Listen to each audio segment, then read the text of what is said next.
ক্রয় মূল্য বিক্রয় মূল্য এবং ক্রয়ের পরিমাণ বিক্রয়ের পরিমাণ যদি ভিন্ন হয় তাহলে এই ধরনের কোশ্চেনের সমাধান করতে অনেকেই ভয় পায়। তাহলে দেখেন যে 10 টাকায় 12টি হিসেবে পেয়ারা কিনে 12 টাকায় 10টি হিসেবে বিক্রি করলে শতকরা কত লাভ হবে? সুপার শর্টকাট টেকনিকে এই কোশ্চেনটির সমাধান অতি অল্প সময়ের মধ্যে করব।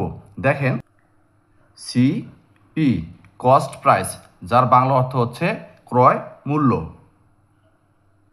এসপি সেলিং প্রাইস, যার বাংলা অর্থ হচ্ছে বিক্রয় মূল্য।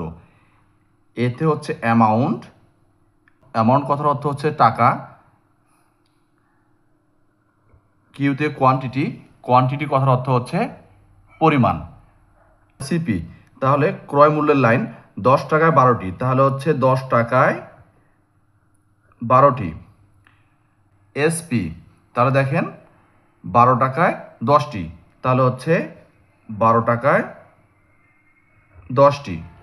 এবারে আমরা আড়াআড়ি গুণ করব।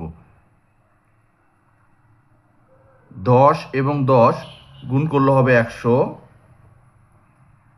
12 এবং 12 গুণ করলে হবে 144। তাহলে ক্রয় মূল্য হচ্ছে 100, বিক্রয় মূল্য হচ্ছে 144।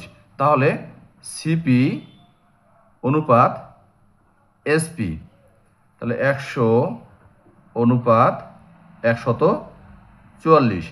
আমি আবার বলতেছি, সিপি অনুপাত এসপি, তাহলে সিপি হচ্ছে 100, এসপি হচ্ছে 144। 100কে 4 দ্বারা ভাগ দিলে হবে 25, 144কে 4 দ্বারা ভাগ দিলে হবে 36। দেখেন 4 6 24, 4 হাতে 2, 3 4 12 আর 2 14 হয়। তাহলে 25 অনুপাত 36। আমরা জানি ক্রয় মূল্যের চেয়ে বিক্রয় মূল্য বেশি হলে লাভ হয়। তাহলে দেখেন 36 থেকে 25 বিয়োগ করলে হবে 11, তাহলে লাভ হয়েছে 11 টাকা। লাভ বা ক্ষতি উপরে যাবে, ক্রয় মূল্য সবসময় নিচে যাবে, গুণ হচ্ছে 100%।